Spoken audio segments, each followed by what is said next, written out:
Nais kong ipahayag sa oras na ito ang tunay na sitwasyon ng aking buhay.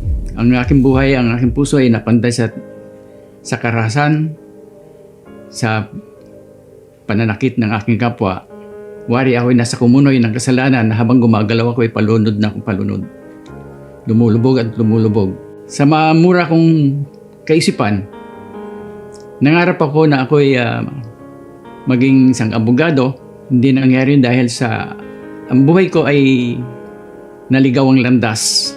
Nais kong simula ng sesay ng buhay kong ito sa aking mga magulang na ang aking tatay ay isang military, sundalo. Kaya ang ginagawa sa akin ay military discipline din. Nanay ko, pinalo ako ng bat ng yung puluhan ng piko sa tuhod. Talagang halos pilay ako. Ginawa naman ng tatay ko nung pag-uwi niya ng tanghalian, kasi ang militar ganun eh. Pagkakain kami, sama-sama kami sa isang lamesa. Ako, nung oras ng pananghalian, gapang ang gawa ko, takot di ako sa tatay ko eh. Kaya ginawa ko, para makarating sa lamesa, gapang ako, hindi ako makalakad. Halos to, magana to eh, yung kaliwa kong paa. So, kahit anong pagsisikap ko mabuhay sa aking sariling pamumuhay, hiwalay sa aking mga magulang, lalo lamang ako lumulubog sa kasalanan dahil marami akong natutunan ng mga kalukuhan sa labas. Pagnanakaw, pagsasalisi para lang mabuhay may makain, yung tinatawag na street fighting, na kapag ako'y sinaktan, hindi ko gagantihan. Unti-unti namamay sa akin galit. Kaya pag ako nakakita ng kaaway, napaaway ako sa labas, doon ko binubuhos yung galit ko. Ayaw kong buhayin ng sino mang naging kaaway ko. Natutunan ko ang maglayas, 12 taon ako noon, namuhay ako kung saan lugar. Mula doon sa Nueva Ecija, Tarlac, Pampanga, hanggang sa Maynila, babad ako sa Olongapo. Sa umura kong edad na 14 na taon, ang natatandaan ko na naging kaaway ko ay aking nadisgrasya. Pero yun ay patalim niya. Simula noon, parang sa akin madali na lang gawin noon natin bagay na yun. Parang wala na akong kinakatakutan kahit saan pumunta. Lagi ako may hawak na patalim, lagi ako nasa baywang na gamit. Hanggang sa yun, naging takbo ng buhay ko magulo. Marahas ang tatay ko. At kapag nabalitaan niya na ako ay inaway, bibigyan niya ako ng patalim, pababalikin sa akin yung umaway sa akin at saksakin ko, patayin ko. Hindi ko una ginagawa yon. Ayaw ko, takot ako doon. Kaya pumasok ko sa pagkasundalo. Makakahawak na ako ng baril. So doon pa man sa pagiging sundalo, magulo pa rin eh. Pag ako'y nakahawak ng baril, parang kung gusto laging pumatay. Natanim sa isip ko yun. Wala akong katahimikan, walang kapayapaan. Pero nagdadasal ako. Hindi ko alam kung kikinig ba yung Diyos sa akin noon. Hindi. Ang gulo ng buhay ko eh. Alam ko lang mayroon Diyos. Umalis din ako sa pagsundalo dahil hindi ko rin magawa na sinisigawan ako ng nakakataas sa akin. Uutusan ako na labag sa kalooban ko. Umalis ako. Pa-discharge ako sa pagkasundalo.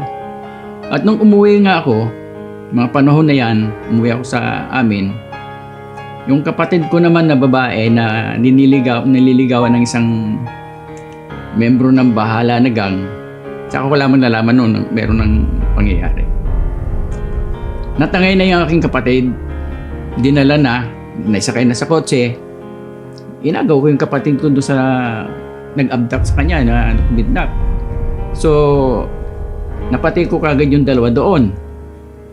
Armas nila. So yung isa, natamaan ko rin pero nakatakbo, nalaman ko na namatay din sa ospital. Doon na nangyari yung pumirma ako sa isang kasulatan na hindi ko nabasa, basta ginaguide lang nilang kamay ko, nakapikit ako, hindi ako makakita, sige sulat ko ng pangalan ko. Nasintensyahan ako na kulong, pero lalong dumating sa aking kalooban at kaisipan ng gusto kong pumatay ng pumatay. Naunahin ko yung pulis at yung judge na gumawa sa akin ng kalokohan. Dahil sa husgado, wala akong abogado, Nung sabi ng judge doon sa bata na, sige, turo mo kung sino nakita mong pumatay, ang tinuturo ng bata ay yung katabi ko. Hindi ako. Kaya sabi ko, judge, pwede mo magsalita. Itong kasong itong kasulukang binibista ay sa akin ni pinapatong. Pero itong batang ito, sabi ko, hindi ako ang tinuturo. So, sugado ito nangyari. Ang sabi nung polis, isasalvage kita. So, sabi ng judge, sige, upo ka na. Ako nakakalam dyan. Nung sumunod na nung basahan ako, isip ko, lusot na ako. Wala na akong kaso dahil hindi naman ako, yung mismong bata, hindi akong tinuturo eh. Ang ginawa ngayon, ako yung guilty. Napakiramdam ko, isasalvage ako.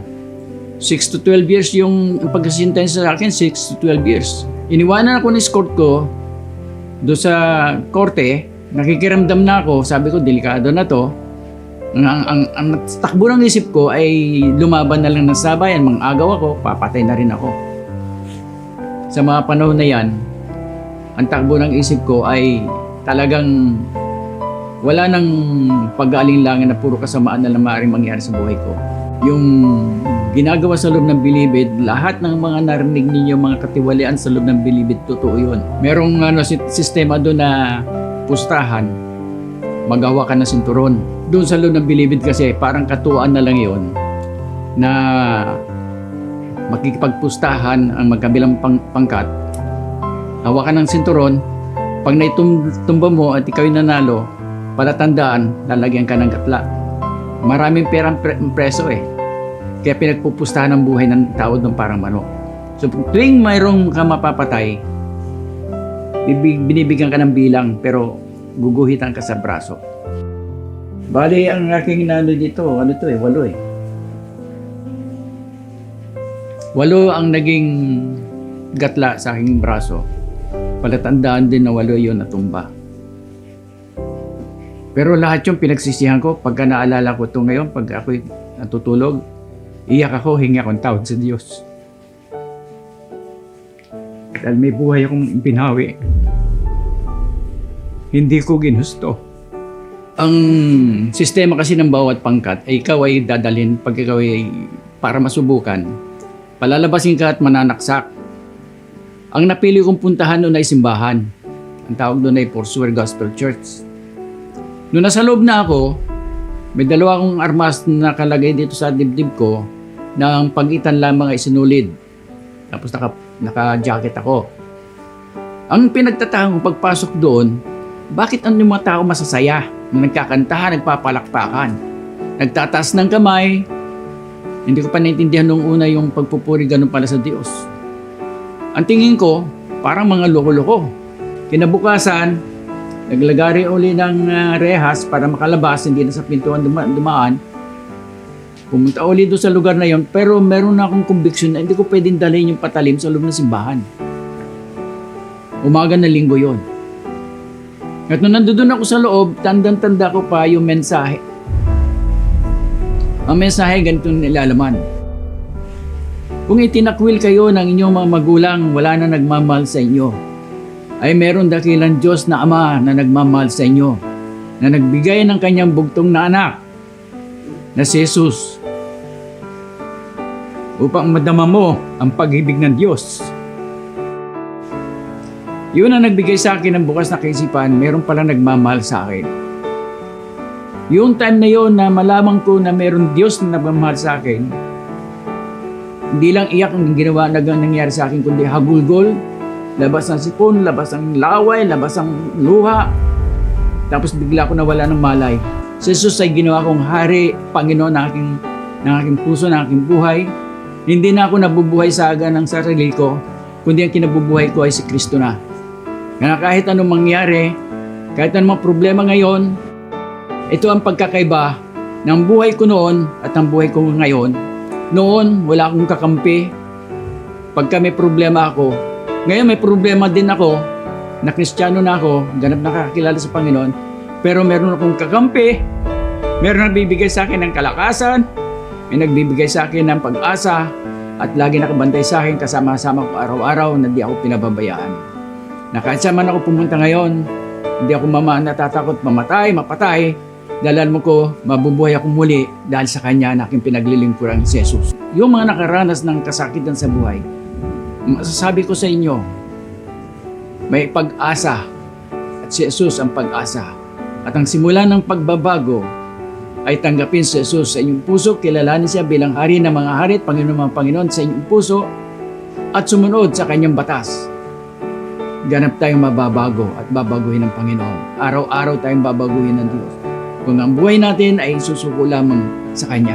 Nung ako'y makalaya, 1976, June 12. Nag-aaral sa Bible School, nakapagtapos.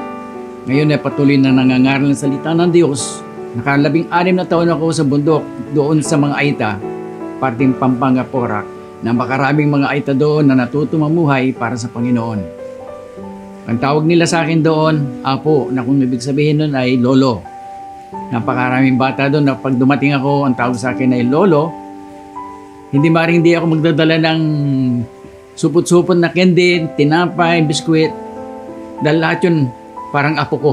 Sa tuwing mamimit ko mga batang yon, pinapangarap ko na pag-aralin sila, umanap ng sponsor kasi hindi ako pinag-aral ng nanay ko, tatay ko eh. Gusto kong umangat ang kanilang buhay. Hanggang sa ngayon, ang pangarap ko ay maging soul winner at makapaglingkod sa Panginoon ng buong katapatan. Walang sweldo, pero nabubuhay na mabiyaya sa Panginoon. Ang pinakamalaga sa aking pananaw ngayon, na nabuhay ako ngayon, binigyan akong pag-asa ng buhay upang makilala ko ang Diyos na dakila, ang Diyos na dapat sambahin, ang Diyos na dapat paglingkuran. Yun ang tanging masasabi ko. Dinalangin ko sa Panginoon nang ako'y mag-fasting ng 9 na araw. Nang bawat ugat lang ito ay mapalitan ng 1,000 kaluluwa para sa Panginoon. Iniyak ko yun sa Panginoon. Kaya hanggang ngayon, sa edad ko na 71, hindi ako tumitigil na ipangaral salita ng Panginoon upang maraming makakilala sa Kanya. Salamat sa Diyos, binago niya ako. At ako'y nagpapatuloy sa Kanya ngayon.